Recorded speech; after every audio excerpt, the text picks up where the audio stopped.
The state of Florida is about as American as you can get. It's got Disneyland, Universal, this guy, and of course, the Florida Man, the enigmatic spirit that seems to overtake people in this region, forcing them to go, a little crazy. And in numerous surveys, this place usually comes out on top as being considered the most all-American region in the South, while also typically placing in the top 3 most American states overall, whatever that means. Yet despite all of its bravado, classic American wildlife, and patriotism, the state is actually harboring a big secret, one that has gone under the radar for, well, millions of years. And that's that Florida is not really American, at least not originally. And this is a revelation that the state is buried deep inside it.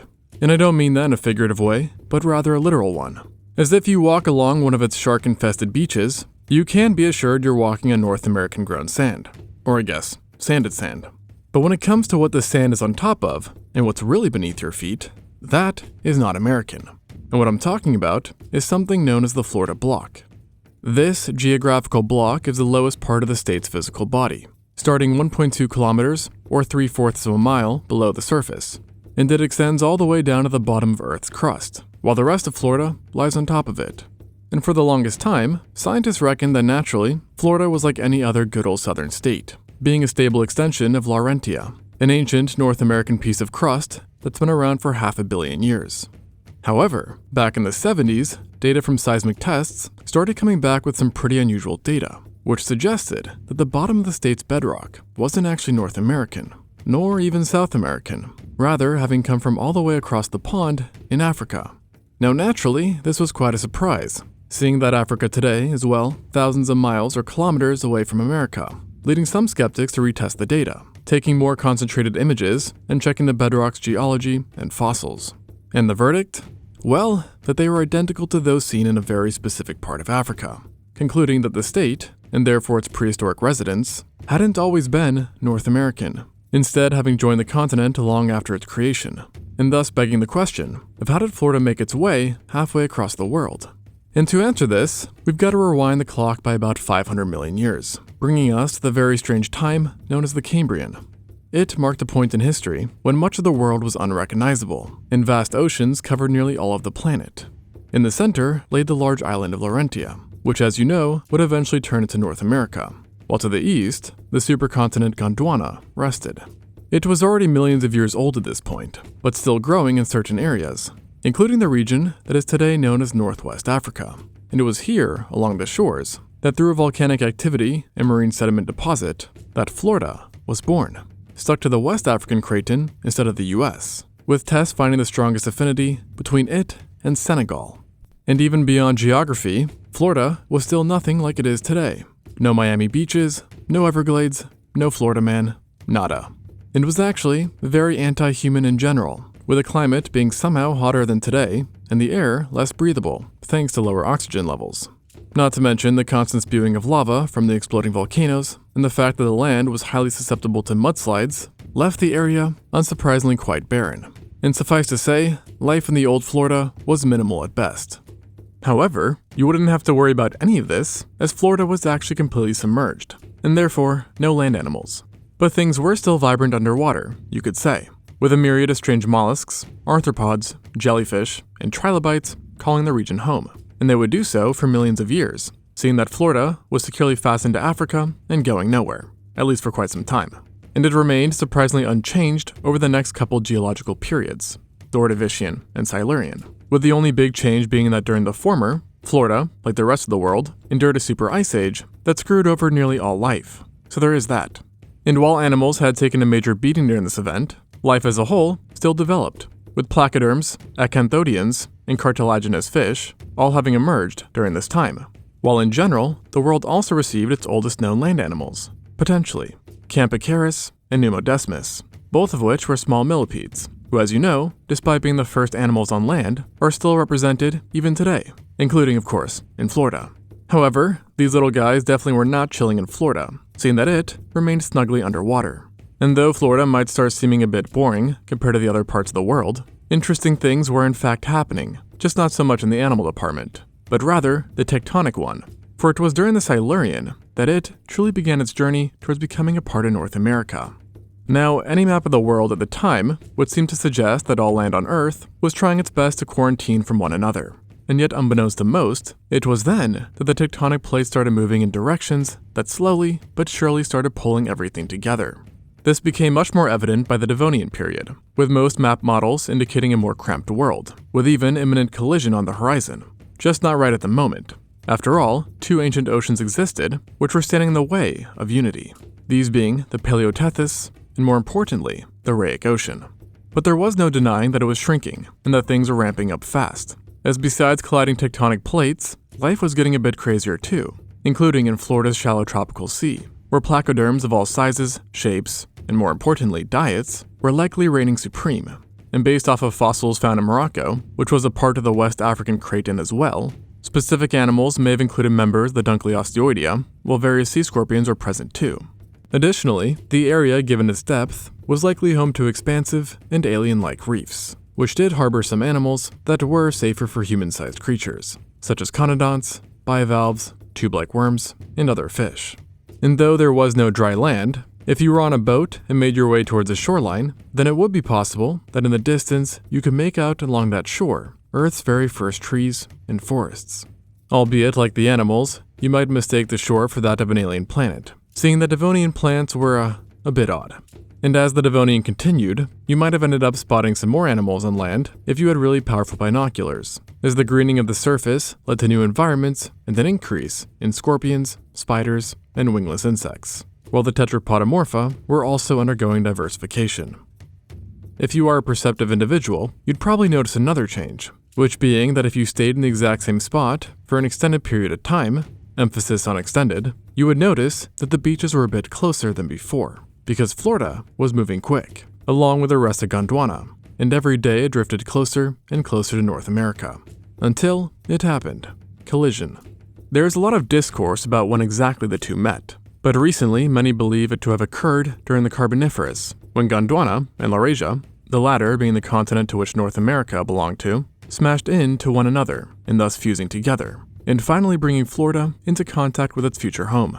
And it wasn't just Florida that was being smushed into new places. Instead, the entire planet, because this collision I'm referring to actually caused the formation of the most famous supercontinent of all time, Pangaea. It was in this collision that Florida possibly saw land for the first time too, seeing that it ended up being situated in the interior of Pangaea.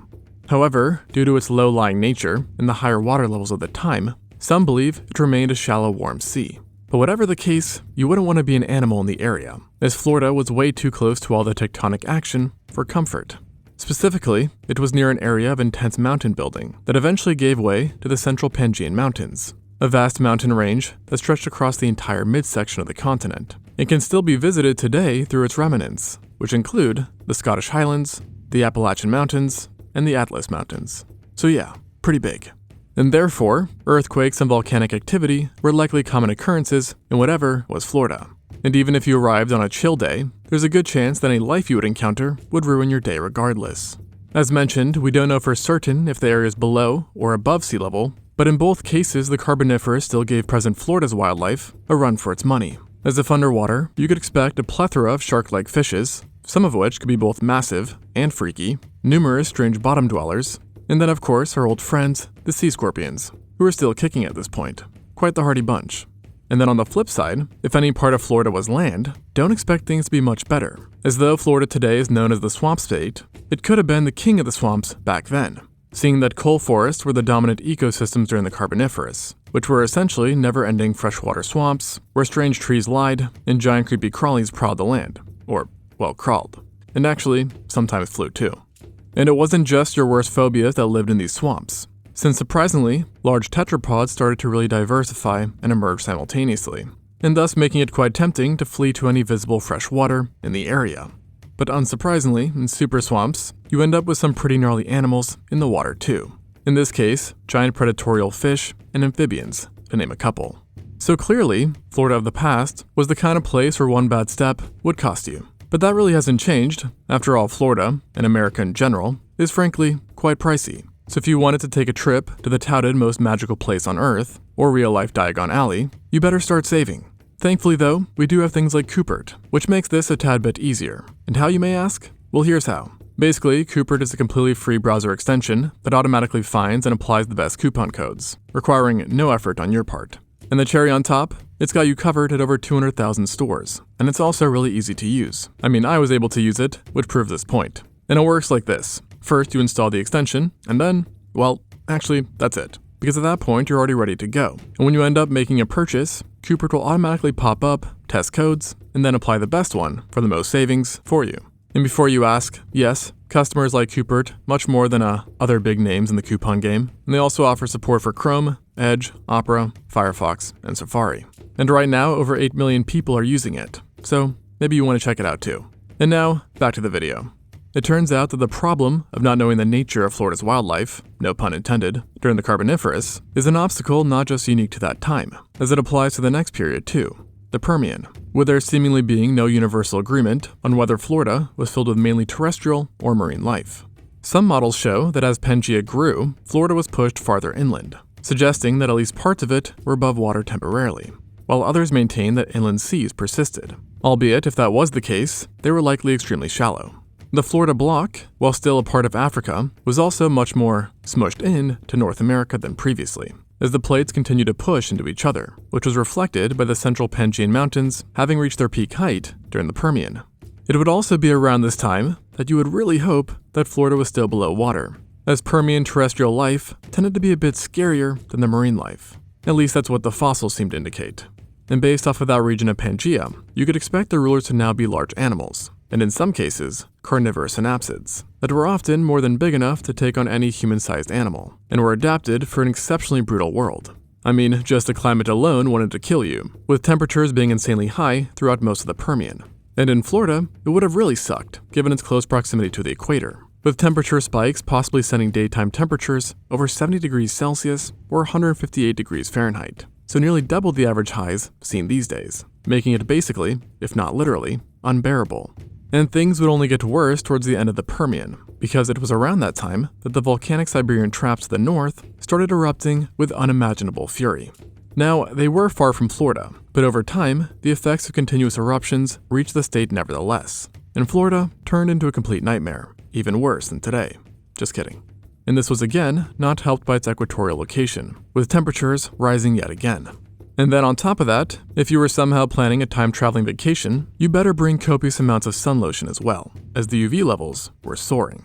And just as a cherry on top, noxious air swept across the region too, because why not? And as a result of the Siberian traps, Florida, just like much of the Earth, became rather lifeless following this extinction event, and things would not return to normal for a very long time.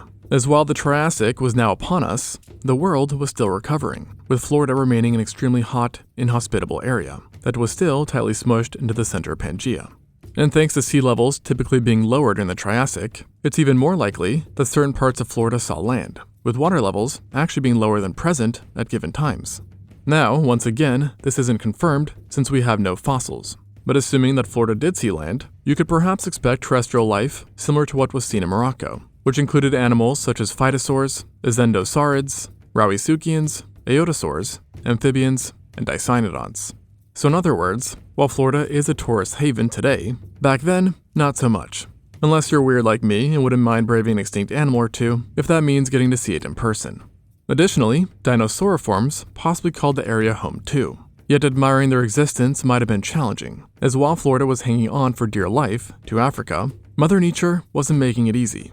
You see, during the beginning of the Triassic, Pangea as a whole remained intact, but internally, it was a different story, being an absolute bloodbath, with large parts of it becoming fractured due to widespread faulting and rift basins, wreaking absolute havoc and also being the first sign that the end was coming.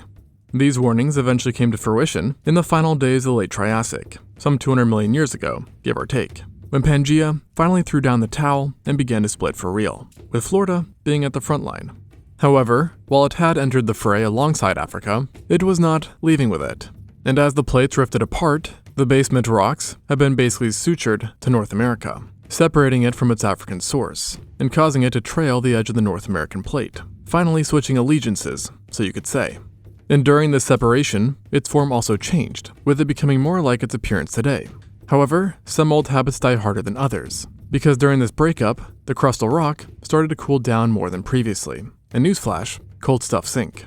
and thus the continental margins began to sink beneath the waves, taking the Floridian bedrock down with it, at least the vast majority of it. And thus Florida's land wouldn't see the light of day for a very long time. And how long, you ask? Well, let's put it this way. For now, no dinosaur fossil has ever been found in Florida, with many suggesting this to be a reflection of its time spent underwater. Although, some researchers do maintain that periodically, during the Mesozoic, namely the Jurassic, small portions of it would have peaked above the waves, perhaps forming tropical islands that could technically have been inhabited by a small portion of dinosaurs and pterosaurs.